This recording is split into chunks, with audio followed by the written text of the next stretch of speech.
तो नमस्कार साथियों, स्वागत है आप सभी का हमारे इस यूट्यूब चैनल पे। और मैं नवीन पारिक, और आज अपन बात करेंगे डी ट्रिपल एस बी के रिजल्ट के बारे में। क्या कुछ रिजल्ट था, क्या कुछ है, क्या ओपन हो रहा है, नहीं हो रहा है। सबसे पहले साथियों, जिन बच्चों का जो रिजल्ट ओपन नहीं हो रहा है, तो मैंने अपने टेलीग्राम ग्रुप के अंदर एक लिंक डाला है, तो उस लिंक के ऊपर आप क्लिक करें और वहाँ से आप जैसे जैसे अभी स्टेप बताया जाएगा तो वैसे वैसे आप जो है उसको फॉलो करना। अभी साथियों उसमें जो है लिंक प्रॉब्लम चल रहा है, तो प्रॉब्लम की वजह से अभी वो साइट ओपन नहीं हो रही, क्योंकि बहुत सारा रीलोड पड़ा, जिसकी वजह से शायद मुझे लग रहा है क्रैश वगैरह कुछ हुई है। तो वापस जब नई लिंक आएगी तो अपन उस सारे रिजल्ट को देखेंगे और क्या कुछ रिजल्ट रहा, मेरा क्या रहा, बाकी का क्या रहा, किसका क्या रहा, कौन सेलेक्ट होगा, कौन ओबीसी में आएगा, सारी चर्चा इस वीडियो के अंदर अपन कर लेते हैं एक बार के लिए। तो जैसा कि मैंने आप सभी को पहले ही बताया था कि रिजल्ट मैंने कहा इस जो मंथ के लास्ट तक आ जाएगा, तो देख लो लास्ट तक में ही आ गया है। तो ये तीसरा अपना जो सक्सेसफुल जो बात हुई है, कि जो ऐसा नहीं है कि मैं रिजल्ट आने के बाद कह रहा हूँ, ये पिछले जो वीडियो या फिर बच्चे जो कब से जुड़े हुए हैं वो सारी चीज़ इसके बारे में जानते हैं। वो पूछ रहे थे रिजल्ट क्या हुआ क्या नहीं हुआ। अब कुछ रिजल्ट की बात आ जाती है यहाँ पे कि कितने कैंडिडेट थे। तो टोटल सीटें थी साथियों इसके अंदर, जो अपने जनरल की 1452, ओबीसी 830, एससी 234, एसटी 216, ईडब्ल्यूएस 238। अब इन्होंने क्या करा है कि who obtain a mark above or equal to cut off mark in their respective category have been provisionally shortlisted to upload their, ये सारा तो वो हो गया ऑल द 2989, मतलब कुल मिला करके 2989 जो है, ये अपन कह सकते हैं 2989 जो कैंडिडेट को इन्होंने जो है सेलेक्ट प्रोविजनली सेलेक्ट करा है। और इसकी जो टोटल अगर कैटेगरी की बात करें तो वो जो आपको दिख रही है ऊपर, जनरल 1452 और ओबीसी 830, एससी 234, एसटी 216 और ईडब्ल्यूएस इतनी है। अब इसमें क्या आ रही है बात सबसे बड़ी, कि ये कट ऑफ आपके सामने ये है। अब कट ऑफ में काफ़ी बच्चे पूछ रहे हैं सर नॉर्मलाइजेशन हुआ था, नहीं हुआ था, क्या कुछ उसके बारे में इसके रिगार्डिंग। तो देखो यार, अभी जो ऐसा कुछ भी इसके अंदर तो मेंशन अभी इसमें दिखा नहीं मुझे कि भाई, बट जो भी है अब आपके सामने रिजल्ट ये है। अब इसमें बात ये कर लेते हैं कि जनरल की कट ऑफ इसमें 109.27, ओबीसी 70.04। अब काफ़ी बच्चे क्या है ना, जिन्होंने जो ओबीसी के हैं, जैसे मान लो बिहार के हैं, राजस्थान के हैं, मध्य प्रदेश के हैं, उत्तर प्रदेश के हैं, वो सोच रहे कि हम ओबीसी यार हम क्वालिफाई हो गए 70.04। तो भैया ओबीसी खाली दिल्ली वाले जो कैंडिडेट है वो इस पे है। अब ये जो है डबल कैंडिडेट्स हैं, तो इस पर आप इतना मत करना क्योंकि डबल कैंडिडेट है। अब दूसरी चीज़, क्या ये जितने मार्क आपके आ रहे हैं, क्या आप इसमें जो कितने नंबर तक सेफ जोन बनता है यहाँ पे। तो जनरल की मैं बात करूँ तो 109 तो ये सबसे आखिरी जो है आंकड़ा है, 110 नंबर। तो अब सिलेक्शन इसमें होगा लगभग आप मान के चलिए 120, 121 इनका सिलेक्शन होना है ना। तो इतना तो आप आराम से मान के चलिए, 10 नंबर का तो गेप, क्योंकि जनरल की सीटें काफ़ी है इसीलिए 10 नंबर का तो गेप लगभग आ ही जाएगा। जबकि ओबीसी की बात करी जाए अगर, तो 70 नंबर पे इन्होंने बुलाया है, तो लगभग मुझे लग रहा है 85, 85 तक में ओबीसी हो जाएगा। तो ओबीसी वाले तो भाई साहब बहुत लक्की हो, आप सच में बहुत लक्की हो। और कभी कभी लगता है ये जो रिजर्वेशन सिस्टम है ये बहुत ही लोगों के फेवर में जा रहा है। ईडब्ल्यूएस वाले भी लक्की हैं। अब एसटी, चलो एसटी का तो वैसा क्योंकि कैंडिडेट कम रहते हैं तो इसमें तो 82 ठीक है। एससी की इस बार ज़्यादा गई है 100। तो एससी और एसटी के बीच में भी कंपटीशन बहुत बढ़ गया, मतलब आप अगर देखेंगे तो यहाँ पे 100 हो गया सीधी सी बात में। तो अब बड़ी बात ये कर लेते हैं कि ठीक है चलो ये रिजल्ट का एनालिसिस हो गया। अब जिनका ओपन नहीं हो रहा है तो उनके लिए मैंने आपको बता दिया, ग्रुप के अंदर एक मैं लिंक डाल दूंगा। अब सबसे बड़ी चीज़ है कि क्या कुछ आपको ऐसा लगा, कि मुझे तो कुछ लगा इस पेपर में। अब मैं मेरी बात कर लेता हूँ कि भाई सर आपका क्या हुआ, आप निकले या नहीं निकले, आपका क्या हुआ, डबल में आए या नहीं आए। तो ये समझ लो खुशी तो है। अब किस चीज़ की है वो तो देखो जब 100% हम होंगे तो आपको बताएंगे किस चीज़ की खुशी है और क्या है। पर हाँ ठीक है, सेटिस्फैक्ट्री कह सकते हैं, क्योंकि अभी कुछ ज़्यादा वो है ना उत्साहित होना, वो कभी कभी हो जाता है, हानिकारक हो जाता है। खैर, और कुछ बच्चे जिनका नहीं हुआ है तो उतने डिमोटिवेट होने की उनको बिल्कुल भी नीड नहीं है, क्योंकि देखो रिजल्ट ये जो जनरल कैटेगरी के लिए सबसे बड़ी बात कह रहा हूँ मैं, क्योंकि ये रिजल्ट जो है लगभग मेरे खुद के भी समझ के परे की चीज़ है। क्योंकि देखो इस लाइन बॉर्डर में तो चलो हम भी आ जाते हैं, पर जो आगे वाली लाइन बॉर्डर जो इनकी जा रही है 120 नंबर तक की, तो वो मुझे लग रहा है शायद कहीं ना कहीं अपने अंदर खिंचाव करेगी, है ना। क्योंकि इतना पेपर नहीं था ये जो कि इतना कर सके। क्योंकि जो अगर ऐसा कुछ होता, अगर आप खुद भी समझदार हैं, जो भी बच्चे वीडियो देख रहे हैं या फिर जो भी इनके किसी, क्योंकि बहुत सारे बच्चे ऐसे भी होते हैं जो मुझे ऐसे भी कहते हैं वीडियो बनाते टाइम, काफ़ी मैसेज भी आते हैं कि सर आप कुछ ऐसी बात कहना कि हम काफ़ी टाइम से एग्जाम दे रहे हैं, हमारे फैमिली वाले, हमारे पेरेंट्स जो है वो भी वेट करते हैं रिजल्ट का, तो वो भी बातें सुनते हैं। जब वो ये सुनते हैं कि खाली रिजल्ट में नंबर नहीं आया तो आप कुछ ऐसा भी बोलना, तो शायद मैं कोशिश करता हूँ उन परिवार के सभी सदस्यों को समझाने की, आपके गार्जियंस को समझाने की, कि देखो ये जो रिजल्ट आते हैं, जैसे अभी 109 नंबर का रिजल्ट आया, तो मुझे खुद को भी लगता है कहीं ना कहीं कि हम एक बार बच्चे को ना देख करके पूरे रिजल्ट को एनालिसिस करें। अगर कोई, जैसे मैं बात करता हूँ, अगर ओबीसी का कैंडिडेट 70 नंबर ला रहा है, अगर जनरल का 110 नंबर ला रहा है, तो लगभग 40 नंबर का गेप आ जाता है यार। तो मुझे तो एक इस चीज़ को देख करके वो एक बात याद आती है कि जब दो कंपटीशन मास्टरी होते हैं वो आगे निकलते हैं। तो मैं सभी और पेरेंट्स को भी कहना चाहता हूँ, क्योंकि बहुत सारे बच्चे, सबसे बड़ा होता है डिमोटिवेशन। कभी भी जिंदगी में डिमोटिवेट मत होना, क्योंकि एक एग्जाम आपका होता है, एक रिजल्ट आपका होता है। ये मेरे मुंह से आप सुन भी लीजिए, एक रिजल्ट और एक एग्जाम ऐसा आएगा जिस दिन वो खाली आपका ही होगा। आपको लगेगा यार भगवान ने ये सिर्फ मेरे लिए ही रचा है, मेरे लिए ही हुआ है। क्योंकि अभी मैंने देखा जो सीआरई का, खैर सीआरई का पेपर मैंने तो नहीं दिया, बट काफ़ी एक फ्रेंड ने दिया था, तो उस फ्रेंड का कहना था ये चीज़।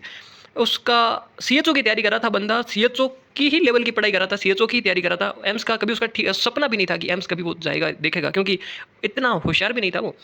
हुआ ये कि सीएचओ की तैयारी के लिए उसने ये जो टॉपिक्स है सीएचएन के वो पढ़े, और उसमें उसने HIV, TB, malaria, chicken pox, ये सारी भी डिजीज उसने रट रखी थी। उसका था कि यार कम से कम सीएचओ में निकालो। और यकीन मानना, जब ये पेपर में एचआईवी और क्वेश्चन आए, उसकी ऑल इंडिया कैटेगरी का नाम मैं नहीं लूँगा, उस कैटेगरी से उसकी 14 रैंक आ गई। 14 ही स्टूडेंट उस कैटेगरी के लेने थे, 14वां बंदा वो। और जब उसका मेरे पास कॉल आया, मेरा ही क्लासमेट था, जब मेरे पास में उसका कॉल आया तो उसने कहा यार पारिक, आज ऐसा लगता है कि ये भगवान ने ये पेपर है मेरे लिए करवाया, कि मैंने कभी ज़िंदगी में ही नहीं सोचा था कि मैं और एम्स की, क्योंकि अपन सब जो है मॉस भी, NCLEX, target high, Lipin code, कोई एग्जाम क्रैम्प, और परेशान हो जाता है इतनी चीज़ें पढ़ करके। फिर जब एक कोई पेपर, और सच में पेपर बहुत बड़ा मजाक कर जाता है बच्चों के साथ में। तो मैं उन माता पिता को ये भी कहना चाहूँगा, बच्चे के साथ साथ पेपर को भी देखो यार, आप पेपर को एनालिसिस करो, पूछो बच्चे से पेपर क्या था, पेपर में क्या आया, उनके दोस्तों से बात करो, और आप अलग अलग यूट्यूब चैनल पे भी देखो कि रियलिटी एग्जाम के पीछे की क्या थी। तो बैक साइड स्टोरी बहुत ज़रूरी होती है किसी भी चीज़ को देखने की। तो मुझे लगता है जो सीआरई का पेपर था, अब वो पेपर क्या, मैं आपसे जस्ट एक क्वेश्चन पूछना चाहता हूँ, जो भी बच्चे वीडियो देख रहे हैं, जरा कुछ समय के लिए अपना समय निकाल करके, ताकि आप भी मोटिवेट रहें, इसीलिए सुनना कि क्या सीआरई का पेपर इसलिए था कि अपन सारा मोस बी, लिपिन कोड, ये जो पीआर, टारगेट, ये सारी बुक्स करके एमएसएन को, फंडा को, psychiatric, paediatric, CHN, micro nutrition, pathology, कोई तो बायोकेमिस्ट्री, रिसर्च, इन सबको पढ़ करके जाए, फिर 2 टॉपिक पे पूरा पेपर बना दे। इसीलिए 3,000 रुपये भरे, इसीलिए पेपर देने गए, इसीलिए कोई तो बच्चे इतने दूर जाते हैं कि 2-3 हज़ार का खर्चा जाए, फिर जब रिजल्ट आता है डिमोटिवेट होता है। तो भैया इसीलिए मैं आपसे कहना चाहता हूँ, इन चीज़ों पर डिमोटिवेट कभी मत होना, क्योंकि ठीक है ज़िंदगी है यार, पढ़ाव आएंगे, पढ़ाव जाएंगे। आज लोग आपके बारे में क्या कहते हैं कोई फर्क नहीं पड़ता, कहने दो, लोग कहते हैं कहने दो, आपके साथ वालों को देख करके चलो, आपका साथ का नहीं हुआ कोई बात नहीं, कभी भी मेहनत करना मत छोड़ना। और मैं भी अपने लिए भी बात यही कह रहा हूँ, क्योंकि मैं इतना और मोटिवेट ज़िंदगी में रहना कि चलो ठीक है, एक पेपर में नहीं हुआ, दूसरे पेपर में नहीं हुआ, 10 पेपर में नहीं हुआ, आपके पड़ोसी का एक में हो गया, तो जरा ये भी ध्यान रखना कि किसी किसी के बच्चे 10-10 साल में होते हैं, किसी के 15 साल में होते हैं। हिम्मत कभी ज़िंदगी में ना हारी जाती है ना, इसलिए कभी क्या वो मर जाए कपल, कभी ऐसा नहीं होता है। वेट एंड वॉच, ये नियम है। आज सफलता किसी को मिली है, अगले दिन कभी अपने को मिलेगी। हाँ, मेहनत करते रहना, क्योंकि गाय खड़ी है और अपन पीछे बैठे हैं ना बाल्टी लेके, तो कभी बाल्टी में दूध नहीं आने वाला है। हाँ, मेहनत करेंगे, निकालेंगे, धीरे धीरे निकालेंगे, बूंद बूंद भी निकलेगा, कोई बात नहीं, कभी तो बाल्टी भरेगी। तो इसीलिए मैं आपसे वापस कहना चाहता हूँ कि जो रिजल्ट है, ये जो रिजल्ट था, इसमें नॉन नर्सिंग का बच्चों की नहीं होती है स्ट्रॉन्ग, नो डाउट। कहाँ होती मैथ्स स्ट्रॉन्ग, किन्हीं किन्हीं बच्चों की हुई होगी। और जब कॉम्पिटिशन गेम खेलता है, तो मैंने आपको भी बताया कि जो औरत जो पलड़े को इतना झुका देते, तो फिर तो जीत तय हो जाती है। तो कहने का मतलब है, खैर जो भी अपना इंडिया का रिजर्वेशन सिस्टम है, जो कुछ है, हम उसके पक्ष में हैं, उसके सपोर्ट में हैं, क्योंकि हम पूर्ण रूप से संविधान को, अपने डेमोक्रेसी को, लोकतंत्र को, और फिर भी हम स्टूडेंट आपस में भाईचारे के साथ में आपस में कोलैबोरेट करके चलते हैं। जो सिस्टम है वो सिस्टम है, सिस्टम की बात अपनी अलग है। लेकिन हाँ कुछ अगर कैंडिडेट है जो, मैं इसलिए बात कर रहा हूँ क्योंकि आप डीमोटिवेट नहीं हो, बाकी मेरा इस दूसरी बात से कोई इरादा नहीं है, ताकि मोटिवेशन लेवल बना रहे। और जो जनरल कैंडिडेट के हैं उनको थोड़ी ज़्यादा मेहनत करनी पड़ेगी। खैर इस बार तो देखो एससी कैटेगरी में भी 100 की कट ऑफ आई है, तो होता है। यूपी वालों को यूपी में रिजर्वेशन मिलेगा, दिल्ली वालों को दिल्ली में मिलेगा। तो खैर अपनी स्टेट की वैकेंसी एक बार उसमें लग जाना, उसके बाद धीरे धीरे, क्योंकि देखो मेरी एक वीडियो कुछ लंबा हो जाएगा, बट मैं आपको एक चलो बात बता ही देता हूँ। किसी पब्लिकली किसी के साथ शेयर नहीं करनी चाहिए, बट ठीक है, आप सभी अपने ही है, एक यूट्यूब चैनल अपना है, आप सब अपने हैं। तो मैं आपको बात बताता हूँ कि जब मेरे भी काफ़ी टाइम से जो रिजल्ट अपन पेपर देख करके आते हैं, जैसे अपन सारे एक पेपर की बात करते हैं, जैसे यूपी ओमेस का पेपर देख के आए, जैसे कि जीएमयू का पेपर देख के आए, कल्याण सिंह का देख करके आए, तो सब में कुछ कुछ झोल और सब में कुछ कुछ बहाने, क्योंकि होते हैं। आप जब एक सेंट्रल गवर्नमेंट की तैयारी करते हो, जब सीटों का आंकड़ा ही देखा जाए तो बहुत लिमिटेड होता है, तो उसमें मानते हैं कभी हम नए खिलाड़ी होते हैं, कभी कोई एक्सपीरियंस वाले होते हैं। तो जब हम नए होते हैं तो एक्सपीरियंस वाले लगते हैं, और कभी कुछ ऐसी सीटें आ जाती है जिसमें 100 ही सीट है। अब जब 100 सीट है तो भाई पीछे रहना लाजमी बात है, इतने सारे बच्चों में होता है। तो बात यह है कि एक दिन आएगा जो आपको अभी उसी दिशा के अंदर, सिलेक्शन की डोर के अंदर लेकर के जाएगा, और वैसा उस दिन का इंतजार करो। किसी के कहने से, किसी के बातों में आकर के, मुझे नहीं लगता आप कुछ भी बच्चे जो भी ऐसे हैं, मुझे ये लगता है कि ठीक है मैं आपको कुछ बात समझा पा रहा हूँ, कुछ आपके टच में जा रहा हूँ पॉइंट में, कि ठीक है आज असफलता है, एक दिन सफलता मिलेगी, कोई वो दिक्कत की बात नहीं है। अगर जब आपकी स्टेट की वैकेंसी आए, मैं तो कह रहा हूँ, अगर राजस्थान की वैकेंसी आ रही है, राजस्थान में फॉर्म भरो। अगर आप यहाँ पर सेलेक्ट होते हो तो एक बार आप कहीं पे सेलेक्ट हो जाओ, उसके बाद में ये कंपटीशन बंद होने वाला नहीं है। आप में जी जान और हिम्मत होनी चाहिए यार, है ना, कि जब युद्ध भूमि में लड़ते लड़ते हार जाते हैं तो फिर और ज़्यादा खूंखार होना चाहिए कि ठीक है यार चलो हार गए तो वापस, ठीक है। इसलिए, और नहीं अगर ऐसा समझ में नहीं आया तो यार मैं आपको एक अपने ही गुरु की बात बता देता हूँ। हमारे एक बहुत अच्छे संत ब्रह्मानंद जी महाराज, उनकी जब आप ज़िंदगी को देखो, आप उनके चरित्र को देखो, एक दिन समय था जिस दिन कुछ नहीं था। कहने का मतलब है कि जो लौकिक वस्तुएं हैं वो नहीं थी, उनके इलाज के लिए पैसे नहीं थे, रहने के लिए जगह नहीं थी।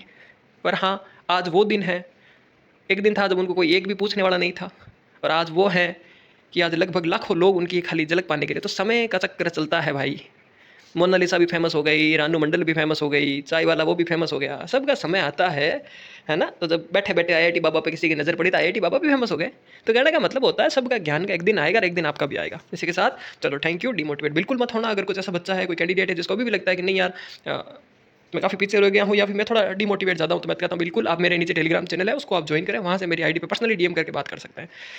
ठीक है। और हमारा एक ही उद्देश्य है, हम सब मिलकर के साथ अच्छे से तैयारी करें। इसीलिए मैं भी बात करता हूँ आपसे और कहता हूँ कि भाई ठीक है चलो मेरा ऐसा हुआ आपका ऐसा हुआ। तो ठीक है, थैंक यू।